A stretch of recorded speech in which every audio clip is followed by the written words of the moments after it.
In this video, we are going to see how we can start the installation of Rust, and then we can verify after the installation whether it is installed properly or not. So we have to access this website rust-lang.org.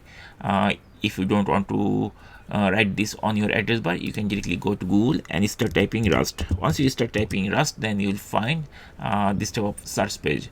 We have to access this link rust-lang.org. This is the URL for official Rust programming. So we have to click here, and very shortly it will be opened like this.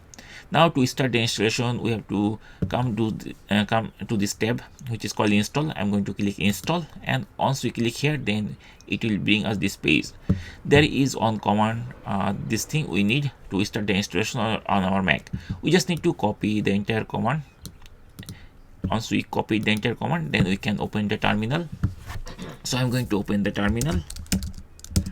Once the terminal is opened, then we just need to paste that command. So I'm going to paste it over there. Once we paste it, then we have to hit the return key of our keyboard, and very shortly you'll see it is started installation, and it will prompt us three options: 1, 2, 3. We have to choose one. The first one is the standard installation, and the other two is a customized installation and cancel installation.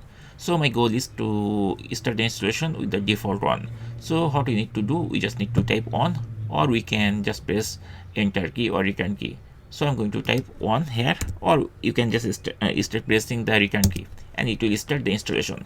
To complete the installation, it will take some time, so we have to wait until it finished.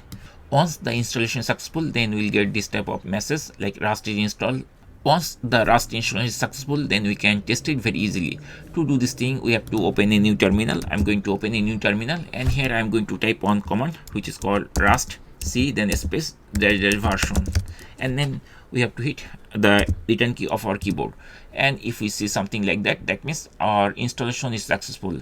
And that's it. In this way, we can easily install Rust on our Mac environment.